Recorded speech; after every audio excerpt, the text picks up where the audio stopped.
लोग पढ़ रहे हैं और ऑब्जेक्टिव भारत बिहार का भूगोल, और उसमें हम देखेंगे इसमें बिहार के भूगोल में हम लोग क्या देख रहे हैं, पर्यावरण, वन, प्रदूषण, जलवायु परिवर्तन। जो ऑब्जेक्टिव प्रश्न है ध्यान से सुनिए और देखते चलिए। कहता है बिहार की जलवायु है, तो बिहार की कैसी जलवायु है, आर्द्र उष्ण कटिबंधीय जलवायु है। बिहार की जलवायु कैसी है, आर्द्र उपोष्ण कटिबंधीय जलवायु है। उसके बाद क्वेश्चन है कि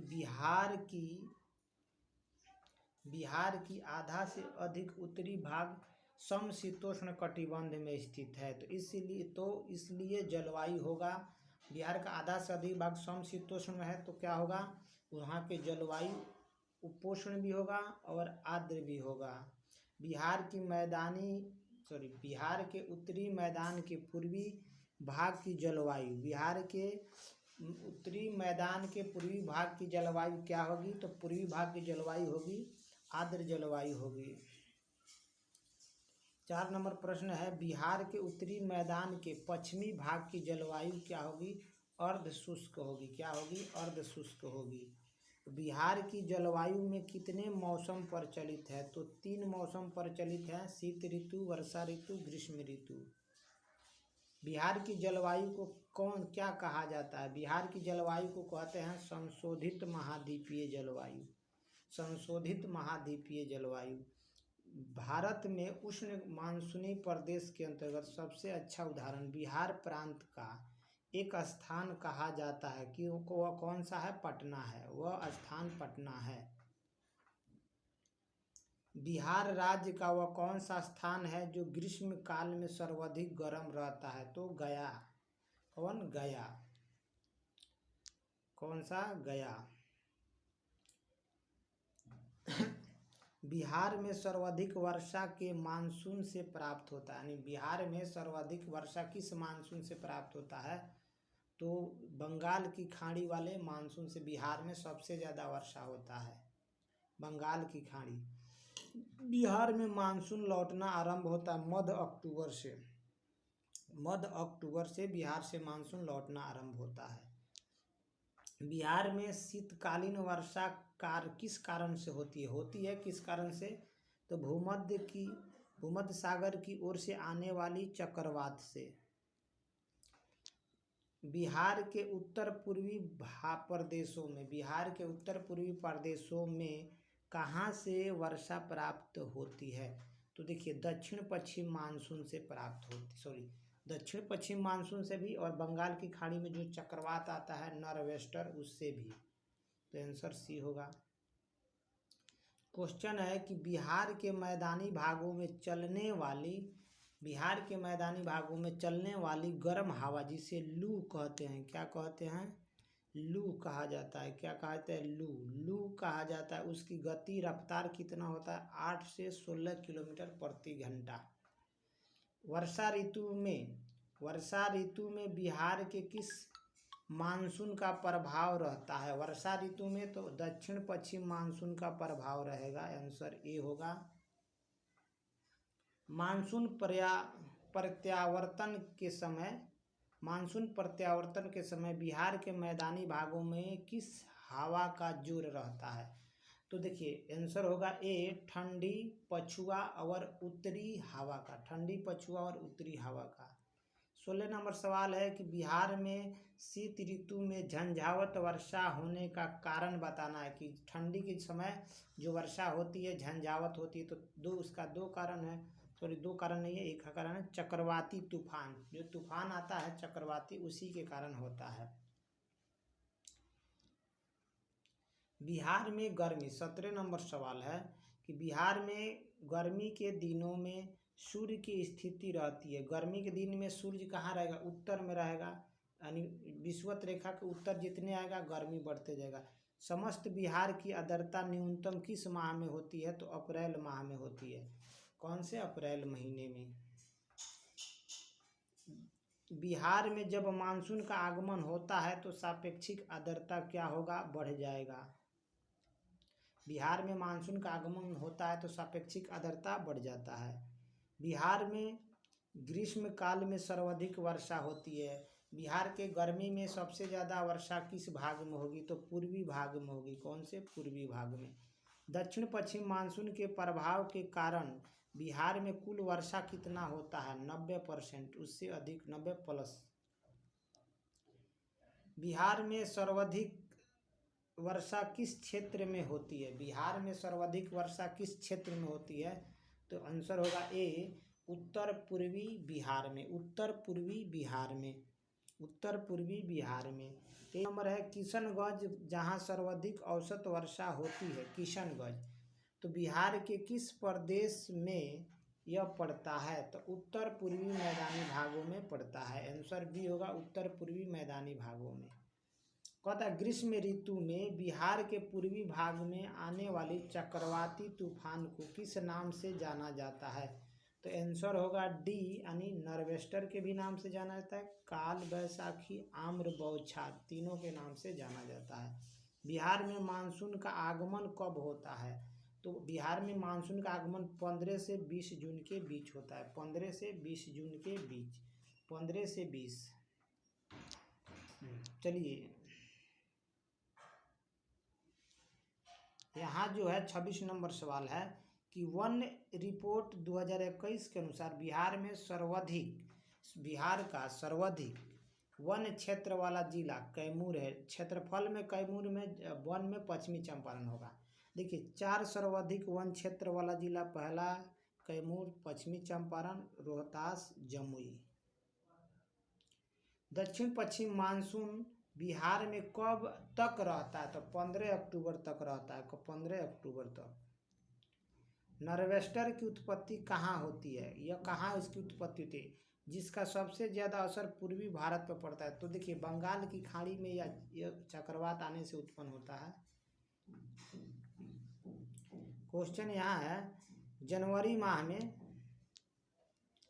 क्वेश्चन यही है 29-30, तो यहाँ देख ले, सवाल ऊपर है 29 नंबर, ऑप्शन नीचे है।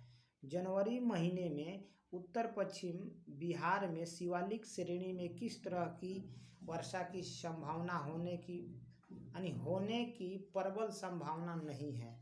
तो देखिए ऑप्शन क्या है, सी, पाला गिरने की होने की संभावना नहीं है, पाला नहीं गिरता है।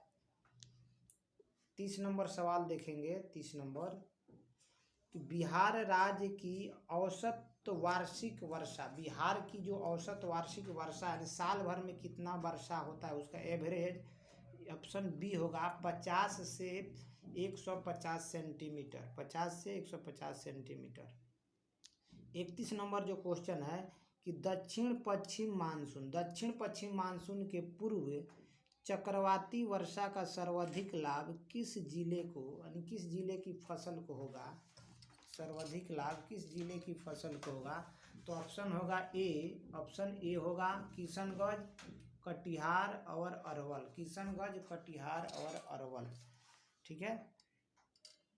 32 नंबर जो सवाल है, इसमें कहा गया है ना कि बिहार का औसत वर्षपात, देखिए वर्षापात का मतलब होता है ना 10 साल 20 साल, जैसे 2001 से लेकर 2020 के बीच में कितना सेंटीमीटर यानी मिलीमीटर वर्षा बिहार में हुआ है? तो इसका राइट आंसर हो जाएगा ए, कितना हुआ है? 1012.5 मिलीमीटर। आप 1012 याद रख सकते हैं, यहाँ नोट में देख लीजिए, यह सबसे इम्पोर्टेंट है। 2021 में सर्वाधिक वर्षा किस जिला में हुआ है? 20 से 21 में किशनगंज, सुपौल, पश्चिमी चंपारण। 20 से 21 में।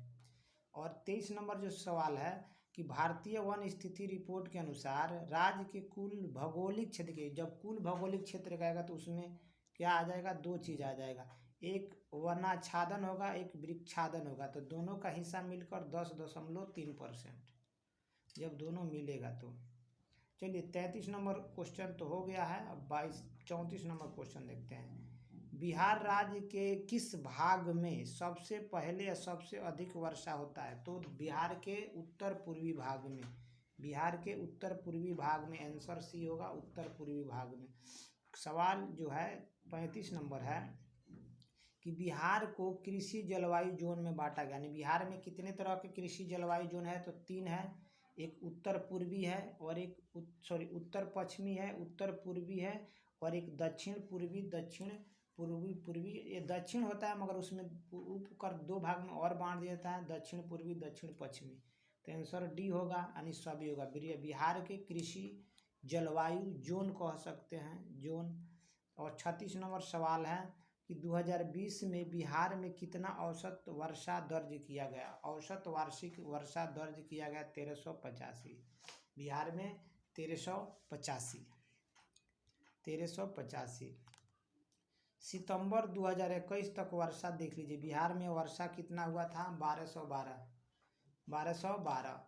ये याद रख सकते हैं 37 नंबर सवाल को कि 2021 तक बिहार में वार्षिक वर्षा 1212.6। और यह 21 का रिपोर्ट है। 21 में सबसे ज़्यादा किस जिला में बारिश हुआ है, सर्वाधिक वर्षा किस जिला में 2021 में हुआ है, तो यह पश्चिमी चंपारण में हुआ है। सबसे कम अरवल में हुआ है। सबसे ज़्यादा पश्चिमी चंपारण, सबसे ज़्यादा पारण और सबसे कम अरवल में। यह बात ध्यान रखें कि 2021 में बारिश पूछे सबसे ज़्यादा किस जिला में, तो सबसे अधिक बारिश पश्चिमी चंपारण, सबसे कम अरवल में। अभी यहाँ 2020 में भी दिया है कि सबसे अधिक वर्षा 2020 में किस जिला, तो वो किशनगंज होगा। कितना हुआ है यह याद न रखिए। और 2020 में सबसे कम अरवल में ही होता है। बिहार में सबसे कम अरवल में होता है बारिश। ठीक है, वर्ष 2020 में बिहार में सबसे कम वर्षा अरवल में है। कह रहा है गंगा की लंबाई, क्या, गंगा की लंबाई। तो बिहार में गंगा की लंबाई जो है वो कितना है, बिहार में गंगा की लंबाई 445 किलोमीटर है। बिहार में गंगा की लंबाई 445। बिहार में गंगा का जल ग्रहण क्षेत्र, जल कितना ग्रहण कर सकता है, तो बिहार में जल ग्रहण क्षेत्र कितना है, 5473। 5473 बिहार में गंगा का जल ग्रहण करने की क्षमता है, 5473। 5473। 42 नंबर सवाल को देखें कि बिहार के किस नदी, माने बिहार में जो नदी है वो किस प्रकार की नदी है। तो देखिए, बारहमासी भी है और मौसमी, दोनों नदी है। बारहमासी सालों भर बहने वाली नदी है, और मौसम, जो बारहमासी है वो उत्तर से आती है, हिमालय से निकल कर आती है। जो मौसमी है वो दक्षिण बिहार की नदी है। बिहार में नदी बेसिन के आधार पर, बिहार की जो नदी है उसकी जो बेसिन है, माने उसके जल ग्रहण कर औसत क्षमता, माने कौन सी नदी सबसे ज़्यादा जल धारण करती है, तो गंडक नदी। कौन, गंडक नदी है। सबसे कम भी याद रखिए, किउल नदी। बिहार में निम्नलिखित में से, बिहार में नदियों के जल ऑक्सीजन जैविक रासायनिक मांग के लिहाज से, यानी बिहार के जो नदी है उस नदी के जल में ऑक्सीजन की जैविक रासायनिक मांग के अनुसार कार्बन की मात्रा कितनी है। 2017 की रिपोर्ट में कितनी है, माने 1 लीटर में कितनी मिलीग्राम है, तो 0.5 मिलीग्राम है। और अधिकतम 21 मिलीग्राम हो सकता है। बिहार की नदियों का पीएच मान देख लें, बिहार में जो नदी है उसके पानी का पीएच मान कितना होता है, तो अधिक, देखिए कम से कम होगा तो 6.4 होगा। बिहार के जो भी नदी है उसका पीएच मान 6.4 होगा कम से कम, अधिक से अधिक 8.8 होगा। तो अधिक से अधिक 8.8, कम से कम 6.4। सवाल में कम से कम पूछा है तो 6.4 होगा। अगर पूछे बिहार के नदी के जल का पीएच मान अधिकतम कितना होगा, तो 8.8। न्यूनतम पूछेगा तो 6.4। इसी के साथ यह टॉपिक में और सवाल है, मगर इसका पार्ट 1 है, पार्ट 2 अपलोड हो जाएगा।